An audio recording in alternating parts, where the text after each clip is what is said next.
This is all your fault, isn't it? You laid out a whole series of demands, and Humza Yousaf said he was not willing to trade on his values and principles just to stay in power. You're so wide of the mark, Mark. I don't know where to start. At 7:30 this morning, Humza Yousaf described the suggestions we've made as eminently reasonable. That had nothing to do with it. If it had been left to Humza Yousaf, then he would have come to an accommodation with Alapa. But of course, it's not. He bent to pressure from some of the old guard in the SNP who were furious that he was contemplating doing a deal. Of course, if he hadn't been prepared to do a deal with Alapa, then he wouldn't have asked Ash Reagan to talks. I mean, that's self-evident. But unfortunately, there are divisions within the SNP, and ultimately they were prepared to sacrifice their first minister as opposed to have to accept that many of the things that Alapa have been saying of late have been proven to be correct. Apart from everything else, taking the eye completely off the ball on the achievement of independence as an immediate priority. Given the, let's be honest, glee that non-Conservative politicians have enjoyed what has happened to the Tory party over the last couple of years, whether it's Boris Johnson in Partygate, Liz Truss and the lettuce, all of the struggles that Rishi Sunak's had. What do you make about this now happening in your own house? You led the SNP for a long time. You were First Minister. You ultimately share the ambition of independence. Isn't the truth that this has made the SNP a laughingstock and killed any prospect of independence?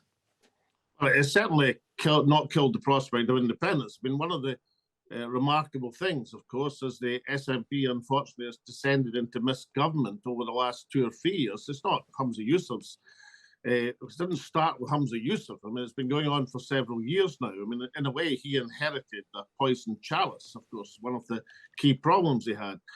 But despite all that, support for Scottish independence remains at 50%. Now, if I'd started off back in 2007 with independence at 50%, I'd have been rejoicing every day and twice on Sundays, Fantastic. So why is that happening? I think that's because the cause of independence is decoupling from the SNP as a political party. That's a strength as opposed to a weakness. But of course, you have to arrange the political furniture in such a way as the people in the Scottish Parliament are actually trying to get independence, not just enjoying themselves in the Scottish Parliament. Now, Matt, you haven't let me yet say a word about Humza because, this is the day of his resignation. I do feel for him. I've been there. I know how difficult it is. So I wish him and his family well for the future. It's a good point, that, Alex. I suppose that just finally, I take your point that it's split down the middle. Just over half of people in some polls saying they support independence, just over half in others saying they don't. But you're not going to get a second referendum if the SNP go backwards in the coming general election and then the next Holyrood elections as and when they happen. Well, I think the key, it depends who goes forwards when the SNP go backwards. And I'm hoping that other independence parties, particularly Alapa, will start to move forwards. And I'm certain that will happen at the next Scottish elections. It's a question of just how far and how fast that process will go.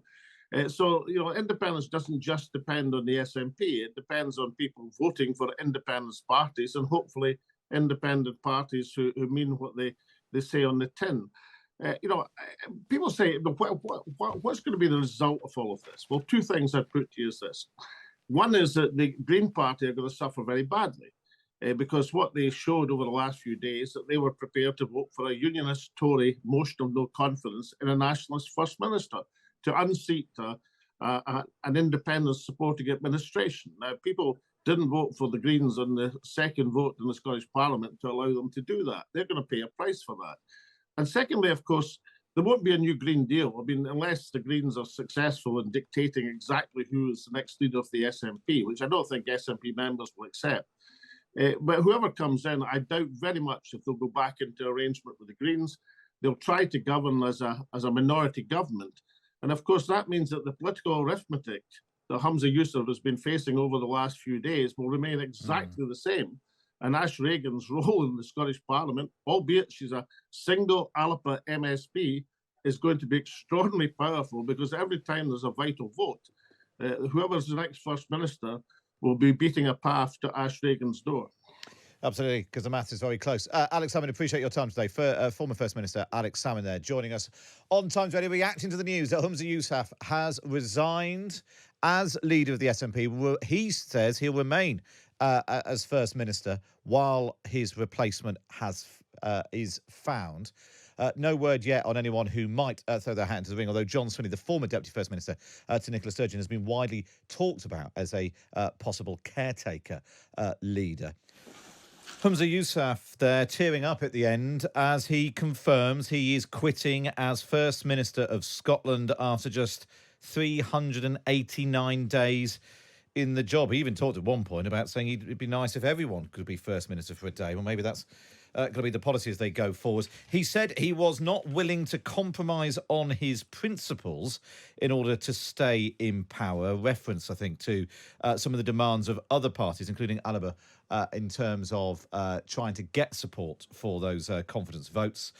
He said that he was handing over the baton to his successor, but felt that they would be the ones who could deliver independence. He defended multiculturalism, decried culture wars and populism, but ultimately said he was unable to continue to lead Scotland. Joining me now, Callum MacDonald, Times Radio's Callum MacDonald, and our political editor, Kate McCann, is still here.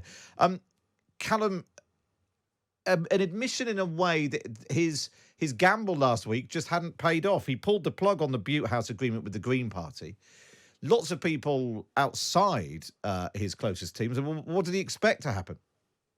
Yeah, I think that's right. So the message over the course of the last few days since the Butte House agreement was terminated has been the manner in which Humza Yousaf ended that is what sent the Greens running, frankly. They were angry. They were properly angry over the last few days about how they were treated. And as a reminder of that, Humza Yousaf basically made the decision, summoned Patrick Harvie and Lorna Slater, the co-leaders of the Scottish Green Party, to Butte House for an early morning meeting. He had a cabinet meeting. The cabinet backed the termination of the Butte House agreement, and then the two leaders of the Green Party were informed, and then they were sent out the front door into the face of the news cameras and the journalists who were waiting for them, and almost immediately put out an absolutely eviscerating statement, questioning basically the manner in which this happened. And crucially in that statement, I'm just thinking back to it, Lorna Slater pointed to the issue of trust, that the way in which this had been done was a matter of trust. And actually, Humza Yousaf mentioned that trust is clearly fundamental in any sort of working relationship, such as the one the Butte House agreement was supposed to maintain. He also did concede in the press conference there, I underestimated the hurt that the manner of ending the Butte House agreement would cause. But as you say, Matt, you know, the consideration here is that actually he could have stepped back and said, look, you as the Scottish Greens are clearly unhappy with the ditching of the net zero climate target. The SNP, members of the SNP certainly, have been unhappy with the Butte House agreement for quite some time. So in retrospect, he could have reopened the agreement for some period of renegotiation. He did not do that. He burned the Scottish Greens, and in turn, they fought back, backing a Scottish Conservative motion of no confidence in the First Minister. And that, I think, is the crucial political miscalculation that he made, that the Greens would side with the Tories. And in his speech there, Kate, repeatedly making the case for independence. He said that the last few miles of the marathon are often the hardest. Then got a bit confused in his metaphor because he started talking about passing the baton, which you don't do in marathons. If you're doing that, it's all gone wrong. But still claiming that the independence is on the card. And actually, the truth is, the SNP are going backwards in the polls. They did when Nicola Sturgeon stepped down, and if anything, it's only got worse under Humza Yousaf. We're in this situation where the Labour Party are on the up. Any prospect of a second referendum is so far off, and actually lots of the criticism of Humza Yousaf is he seems to spend all of his time publishing yet more independence white papers rather than, I don't know, keeping the Greens happy. Yeah, although I wonder if it's an indication of the fact that there is a feeling that the SNP have strayed away from their main sort of purpose for being. And that is what has caused them a lot of problems in Scotland. This feeling that actually they've started to get far more involved in issues which maybe, while they are important, are not necessarily the guiding principle, the reason why people choose to vote for them in the first place. And that if you lose your sense of what your party is supposed to be about, it becomes much easier for people to vote for somebody else because you lose your identity.